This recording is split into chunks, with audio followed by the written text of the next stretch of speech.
Good morning. Hope you've been finding the episodes so far both informative and useful. In today's episode, we'd be seeing utkatasana. Utkatasana means both intense and powerful. And as you will see while doing the asana, utkatasana truly is both intense and powerful. I would like to clarify one point regarding asana. In the Ashtanga Yoga format presented by Sri Patanjali, asana and pranayama are two of the 8 limbs in Ashtanga Yoga, which means asana is not just a posture, it is a method of creating self-awareness. Our immediate accessories by which we could raise our awareness and observation is our body. It is the most important tool, our temple. In an asana, we have to make sure that we are inviting every fragment, every part of the body to participate in an asana so that it culminates into yoga, and that is a very important essence.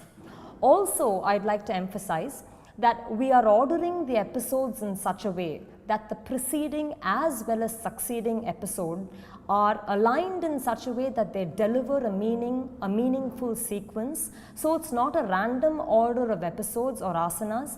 Each preceding and succeeding episodes contributes towards building a firm practice. Now we will go ahead and see Utkatasana. The previous episode was Tadasana, in which we did both Vimanasana and Urdhva Both of these will be used to perform Utkatasana.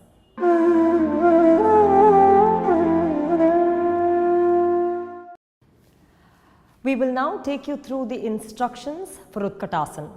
For this, we start from Tadasana, which was elaborately discussed in the previous episodes.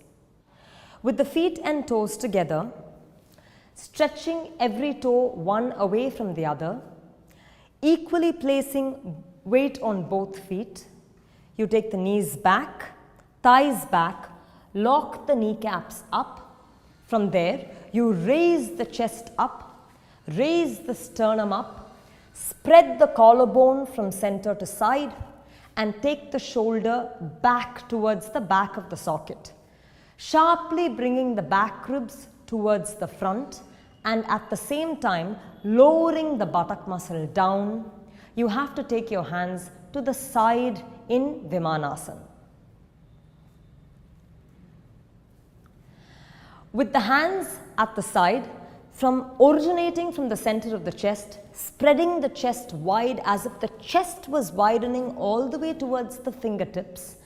Give a sharp lift to the sides of the body, that is from the outer armpit to the outer hip, sharply raise up. From there, take your hands straight up to Urdhva Hastasana. As the hand goes up, the sides of the body should become tall, as if the entire body was being lifted in Urdhva Hastasana. From there, pushing the knees and thighs back and directing the hips back in such a way that the buttock bone points back and down, you will start to sit for Utkatasana. During the process of sitting, as mentioned, the hip should not go in the direction of the knee. The hip goes away from the knee, the buttock bone points down towards the ground and far back. You have to sit until the thigh comes parallel towards the ground. While the pose involves lowering the body, the energy should be sharply lifted up intensely through the spine. Upon reaching that, hold it for a few seconds, then stamp the feet evenly. Come up once again in Urdhva Hastasana. Take your hands to the side, spreading the chest in Vimanasana. And then take your hands down to Tadasana. We now saw the first variation in which the hands were taken up before the practitioner sat down for Utkatasana. But there is a second variation where you can first sit down, take your knees and thighs down for Utkatasana and then raise your hands. We will now see that variation. For this, we have to start as always from Tadasana, feet widespread, feet together, toes widespread, weight evenly distributed through all parts of the feet, knees back and thighs back. Here we will first set the top part of the body, that is the upper chest region. Widening the collarbones, you will have to take the shoulder back towards the socket, and as the shoulder goes back on the socket, you see the upper arm traveling backwards. At that point, take your hands on your waist without flaring out your elbow. So your hands are on your waist. If you flare out the elbow, the chest collapses. So you'll have to engage the upper arm deep back in the socket where your arms have gone back. Retaining the arms there, you take your hands on your waist. This is starkly a different picture from this. So the shoulders back, elbows back. From that point, raising the sides of the body up and the sternum up, you will have to keep the chest expansive and tall already. Though the pull of utkatasana is back and down, the movement of the chest is up. With that action, you set the lower trunk now, where the practitioner sits low, knitting the buttock bone towards the ground and far back, taking the hip far back.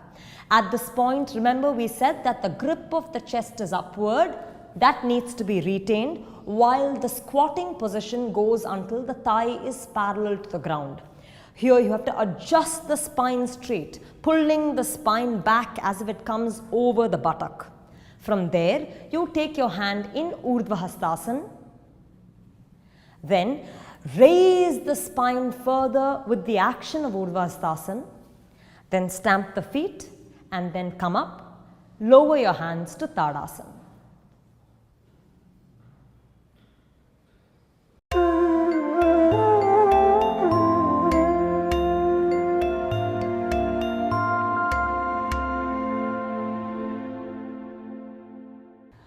I would now like to invite your attention to some pivotal actions that we've already discussed. In Utkatasana, we have mentioned this word buttock bones. Now I'd like to show you exactly what I mean by that. First, we start by sitting on the ground with the legs stretched out in front of us. Here, usually you see a contact between the back thigh and the ground. But when I bend my legs, keeping my back straight, then you feel that you're sitting on two piercing bones, one on the root of the right buttock, one on the base of the left buttock. This is the buttock bone, which you feel almost as if it's pricking the ground. And it's important to know the location of this buttock bone. On one caution though, if you were to slouch, then you move away from the buttock bone and start resting on the tailbone. That is a wrong understanding. So we'll have to make sure that you're pulling the back ribs in, and at that point you land on what you need to sit on, the sits bone or the buttock bone. We will now discuss the movement of the shoulder. Always, when a practitioner or a person stands, you have the shoulder always falling towards the front of the socket. And as you can see, this, when it falls on the front of the socket, it results in a mild slouch. This has to be reversed. This shoulder bone or the upper arm bone has to be housed deep back within the socket. It has to move far away from the breast. That pulls the back ribs in and makes the spine tall. So the shoulder should transition deep back in the socket. We've mentioned that the arms should be lifted up in Urdhva Hastasana. When you're lifting the arms in Urdhva Hastasana with an attempt to lift the whole spine, make the whole spine tall and erect, it's common that a person lifts the arm out of the socket in a way that the arm chokes the throat. This action is a wrong action. Instead, when you lift the arm, when you take the arm up, the arm that has a tendency to go out of the socket should be descended sharply in the socket while maintaining the lift of the spine. So again, this action is a wrong action where the throat is choked. This action where the upper arm is descended into the socket with the chest raised is the right action. Now we'll move to the lower trunk, that is the thighs. When we sit for Utkatasana, A person tries to usually, a beginner tries to lower from the knee, where the knee goes ahead of the toe, This knee is a highly stressed knee when it goes in front of the toe. The knee should always be driven back away from the toe in the direction of the thigh. Again, this is wrong action. When you sit and drive the knee back, thigh back towards the hip, that is the right action. So the latter action, where the thigh moves back towards the hip, where the knee is pulled away from the toe, is the right action to go with. Finally, the movement of the spine. When we lower our trunk, usually the spine tends to fall this way. This is a dropped spine when the spine falls. Instead, you should mark a length for the sternum, and as you go down, the lift of the sternum must be retained. It shouldn't be compromised like that.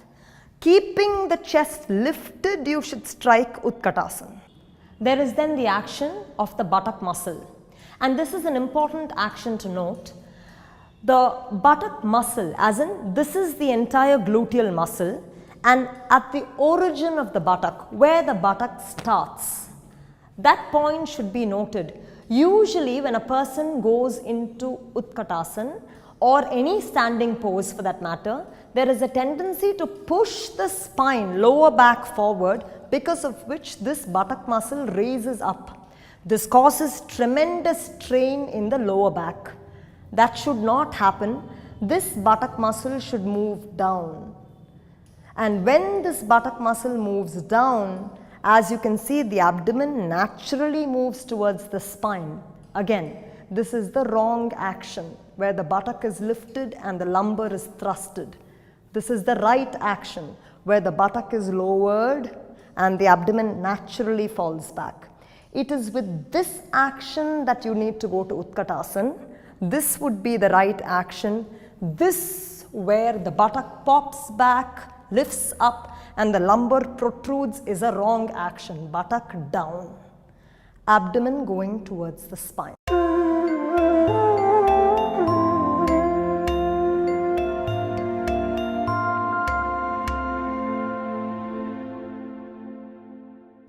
Now that we've seen the instructions and the actions in detail, I will now sum up the pose for you. We first start from Tadasana. Feet and toes together, toes widespread, weight distributed evenly on the right and left leg, knees and thighs back, sternum lifted, chest tall, the entire spine tall, shoulders gearing deep back in the socket, back ribs in, and top buttock muscle down. How do we know that? The abdomen is not protrusive. Abdomen naturally reclines towards the spine. From there, we take our hands in Vimanasana, spreading the chest wide. Again, the hands, if they are forward, the chest will collapse. So the hands need to be taken back until the chest is open. From there, turn the palms up, roll the upper arms, and then climb with all the ribs up to Urdhva Hastasana, arms wedged in the socket, upper arms. From there, raising the chest up, we sit deep back for Utkatasana, buttock bone pointing down and back. Sit until the thigh comes parallel to the ground. At that point, do not allow the chest to collapse. The sternum should be tall as the hands raise up and the thighs go to a full 90 degree, establishing Utkatasana. From there, press the toes, feet, come up, lower the hands in Vimanasana and then in Tadasana.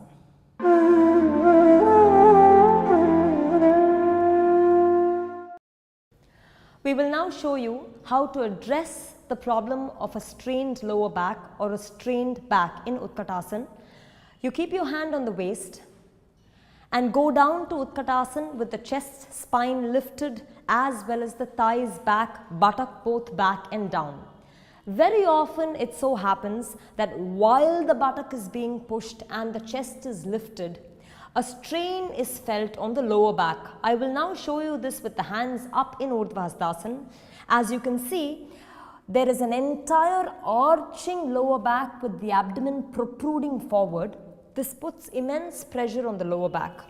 What you have to do is really cut this top buttock muscle down and pad the abdomen towards the spine.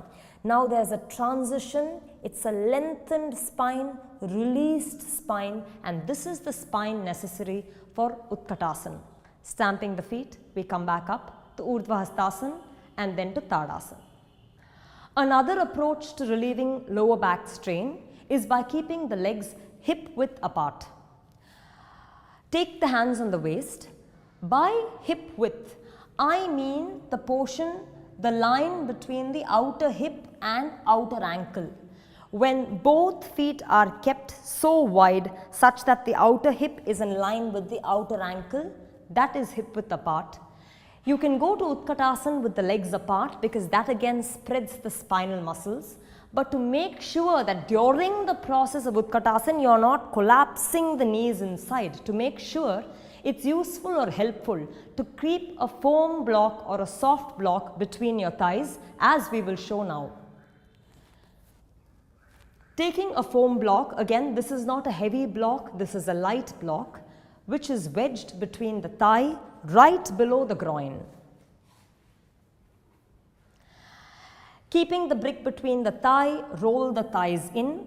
Just because you have a brick, there is an immediate spreading which reflects in the muscles of the lower back. It doesn't cramp, it spreads wide as well. With that, you can go to Utkatasana, holding the brick with your thighs and lowering. Nevertheless, you must keep in mind that the same action, taking your hands up to Urdhva Hastasana, the same action where the buttock muscle is lowered and the abdomen is taken in must be there with or without a block.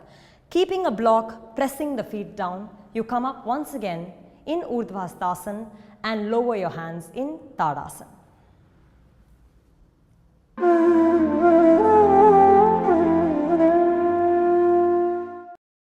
Another difficulty students may face, no matter how long their practice is descending the thigh parallel to the ground. When you attempt to take the thigh parallel to the ground, it is common to actually struggle to cut that 90-degree position, and in that struggle sometimes students drop their knees ahead of the toes. Both of this would be wrong. To not go to a 90 or worse to take the knee ahead of the toe, neither of this should be done. We'll show you a way of addressing this now. You use the flat surface of a wall in such a way that you lean against the wall and step forward with your feet around 1.5 feet away from the wall. With that distance, you extend your hand to Vimanasana and then take your hand to Urdhva Hastasana, palm facing forward, fingernails towards the wall. In this position, the back should not come off the wall like this. The back, lower back should be well placed against the wall, for which the buttock muscle should be moving down, back against the wall. Do not distance it away. Here, when you keep your hands in Urdhva Hastasana, you lower in such a way that you grip the thigh down to cut a 90 degrees. In this position, you can clearly note that as the thigh has lowered to a 90 degrees, neither is the knee projecting over the toe, nor is the descent of the thigh incomplete. Again, in this action, you must not arch the back like this. This arch is wrong. The back muscle must move down, buttock muscle, back against the wall, thigh low, knee behind the toe, hands crisply up in Urdhva Hastasana. After you finish this, placing the palm against the wall, you come up. Here it's pertinent to note that just because you've done it a few times against the wall, it doesn't mean that when we go straight to Utkatasana, we are immediately going to get the 90. You have to habituate the body to get accustomed to what a parallel line means before you're able to completely approach it in an independent practice.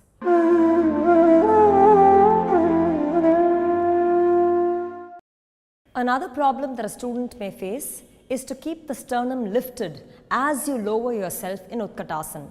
This is definitely a challenge because while you move into utkatasana, the direction in which your body or thigh is taken is downward and backward. Against this, the spine has to lift upward. For this, the spine has to be a very strong spine in order to be able to challenge, intensify that lift as you sit down. That may not be the case with a beginner, so I'll show you how to use the wall as a reference to make that happen. You stand with your leg around a foot and a half distance from the wall. After you do that, you keep your hand cup-shaped at chest level. Usually the hand should be as wide as the shoulder or slightly wider, but here I'm using a pillar which is narrower, but essentially keep the hand shoulder width apart, hand at chest level. What happens is when right now my sternum or the bone between the chest is parallel to the face of the wall. But when you move to utkatasana, it starts to sink downward. And then it starts to lose that parallel contact or the parallel reference with the wall. For that, you have to stand, create a grip with your fingertip, and this grip doesn't come from just the fingertip. Through the back ribs, through the lift of the sternum is that grip. So there is a connection here. Back ribs, lift of the sternum, grip. It's not an isolated or a dry grip. It has to be an organic grip. With that, as you move down to utkatasana, you see, I'm trying to keep the sternum tall, as I move to utkatasana. At this level, you can even straighten the arms to push your spine back. Give that lift to the sternum. At this, you can see the face of the sternum, the face of the wall are one. From here, you stand up and release. You're using the wall here not to help you or support you do the action, but you use the wall's parallel surface as a reference, using which you can accomplish that pose.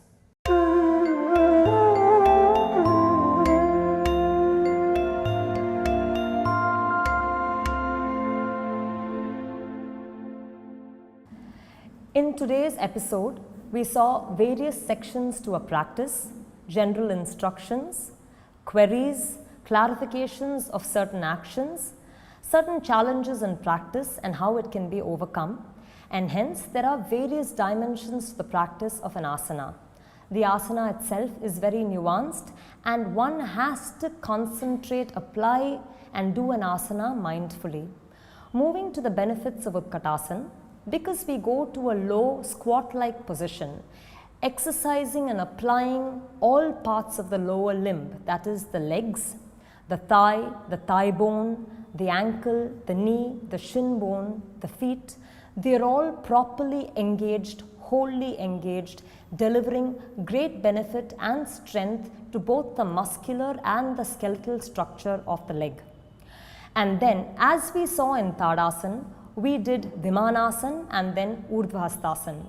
Vimanasana helps in spreading the diaphragm, which Utkatasana then lifts. The entire spine is lifted, the diaphragm also, and when the diaphragm has that spreaded gentle lift, it offers a relieving massage to the respiratory region. When an asana is done mindfully, it offers several benefits, but for that, we have to apply our mind steadily in the practice of an asana, which is a skill that one learns over time. In the upcoming episodes, we'll see more asanas. Hope you found today's session useful. Thank you.